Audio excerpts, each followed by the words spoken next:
One person that influenced me since the 80s tremendously is Mother Teresa. Tremendously.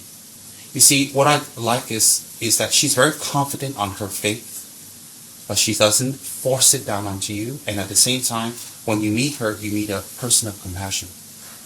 And I've been an ardent fan of her, watching her movies, making donations to her organization, visiting her organization, reading about her biography, ardent. And she touched me very deeply because I said, that's what I want to do.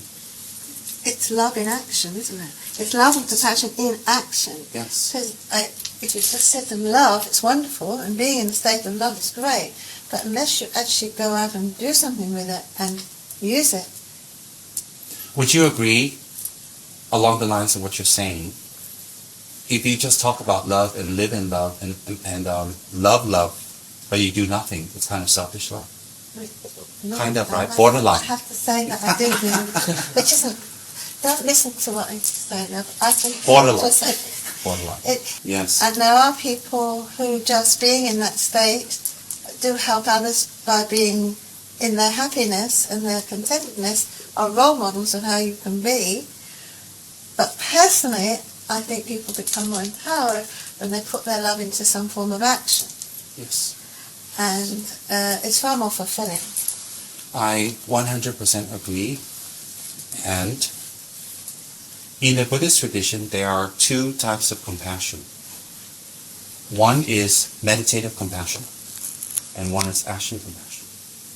Meditative compassion is when you actually do intense meditations and soul searching into the reasons why you should develop compassion, the benefits of compassion, the reason for compassion, and how to affirm compassion, and that it is a necessary way of life. And it's a necessary need for this planet. Once you come to that affirmation that compassion is necessary, is the purpose of life, then you go to the next step, which is action. For some people, they're going to help the poor. For some people, they will teach the path. For some people, they will further meditate to gain more experiences in their mind. There are many ways to express it. There's not one way. But meditative compassion is convincing yourself that it's necessary. Through logical means, through deduction, through contemplation. No one else can force that for you. Then after that is inaction. So I haven't achieved both, but I'm trying to do a little bit of the action. A little bit of the action. And the reason I say that is if we look around us, we look at people. The more materialistically we become advanced, the more people are depressed and unhappy and searching and feeling empty. Yeah. The more. I know you noticed that. That's why you told me the statement a little while ago. That why you feel it's a spiritual age. What I want to add to you is, it can be what you say, because when people get so much outer fulfillment, but they don't feel fulfilled, then you look for something on the inside. Just as along the lines of what you have said, you can't appease something from the inside by fulfilling the outside non-stop. And this is along the lines of what you say. So when you say that we can be on the threshold of some more spiritual awakening or a spiritual time, I can agree. Why? The more materialistic we get, the more empty we will feel. The more empty we will feel, we have to fill that void. Exactly. So when we fill, we have to look for a path. Yeah. So it could be a housewife that's not being treated well. It could be a man who has so much money, but he feels used. It could be a lady who has so much physical problems. It could be a man who's had a severe accident and cannot move. It could be any of those traumatic reasons, right? Preferably not. Hopefully not. Preferably not. Not against the wall. Correct. Like that cat, this black cat. So therefore, what happens is this, is that when we reach that, we are screaming for something. You know what? The housewife, the rich guy, the paralyzed guy, the sick lady, whatever it is, the businesswoman, the world leader woman, like Indira Gandhi, whatever, when they go back, they're sad, they're lonely. That's a sign that whatever fame or name or whatever material success or power they have gained They can use it to benefit others, but they don't feel fulfilled yet. A sign of not advancing in our spiritual path is the fatigue we feel by practicing spirituality. If we feel fatigue, if we feel tired, if we feel I can't go on, if we feel we don't know why we're going on, it's a clear indication that this path It's not suiting. not suitable, or we're not going all the way. No.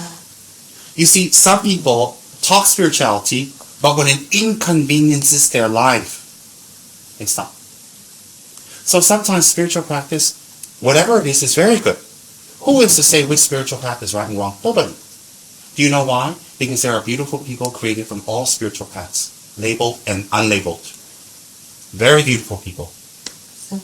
So therefore, I usually don't blame the spiritual path. I blame myself, who says, oh, that's going to make me uncomfortable. That's going to take me out of my comfort zone. Oh, I can't stay up late. Oh, I'm sick. Oh, I've got a dinner party. Oh, but, I'm very happy at home. But then... It's the but. Yes. The but. So the but is what makes, the but not move. B-U-T as opposed to B-U-T-T. I love that. And therefore, whatever spiritual path we choose, the end result must be compassion. In action. And I know you agree. I sense it. So my point is what to you is I'm not teaching you, I'm sharing with you because we are thinking alike. And what is that? Is that if we're still stuck on our comfort zone, we must eat at this time, unless we have diabetes or some serious illness, that's different. But if we're stuck, we have to eat this, we have to eat at this time, we have to have this, only if I make this much money, only if I have this comfort, only when my son gets married, only when my daughter has finished her degree, only when my daughter is happily married, only when I'm not sick, only before 12, only before 10. All these conditions when we make, that's not a spiritual person.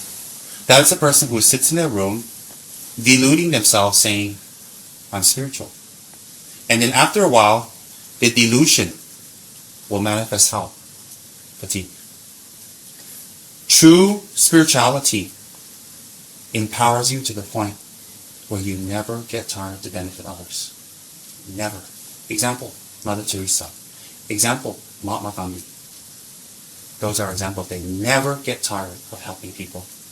In fact, what I see it as happening is that because we're channeling that love and compassion, it's not just from our heart. That energy that we bring in is of universal love and compassion. Well, that's how I see it anyway. No problem. That it actually flows through you. So it's rather like you're continuously being refreshed by this love that comes through you. Yes. So I find that if people, when they're healing, for example, because most of the time I've been focused on healing, although that is shifting now, shifting into a new way, which is very exciting. But when it's through the healing, if you open up and you allow the energy to flow through you, it revitalizes you too. So you can only do it if you're an open channel. You can only do an open channel if you don't have fear, and if you're doing it from love, and do it through an open heart. So actually, it makes you feel more energized than when you start. What you say, I have no disagreement whatsoever. But in order for that to come, the motivation must be correct. If the motivation is, may I get universal healing, love, and energy, because that you labeled it universal. I can label it Tara. I can label it Mother Earth. It doesn't matter. Let's not even debate on the label. But there is that energy. Yes. That's it. Whatever we want to label. But if we want that energy to come and fulfill its 100% capacity, we have to be a correct receptacle. If our receptacle is, well, I want to heal so I can make more money. I want to heal so I can look good. I want to heal so that I will be praised. I want to be a great whatever so that I will be above everybody else and I can walk in with my head up very high. Then you just get a little bit of that energy. Because the energy is there. The sun shines on everyone, but if your cup is this way or this way. So therefore, what you say, I agree. Definitely there's energy out there we can tap into. Definitely. There is no doubt. I describe it with people, it's like your cup, I love that, because I talk about the umbrella. People walk around that love is coming at us, all of us, all the time. And we pick up an umbrella and put the umbrella up. And the umbrella is our fear, is our preoccupation with other things in life. Our fears and our... Fear and guilt and Yes. those things. And mostly this kind of... It's sad because when we don't make it, we look for spiritual help. When we do make it, when we're comfortable in life, we're too comfortable to go spiritual. And people are stuck in that. Very stuck. I'm sure you've come across that in your travels. Many times. And they come to you, and they just look great. And they have everything. But they're not happy. And when you give them little methods here and there, I'm sorry, don't you find some resistance sometimes? We're talking about that. We were just talking about that. And the resistance isn't because they cannot or they don't have the means. It's that they're just too comfortable. And then life passes that way.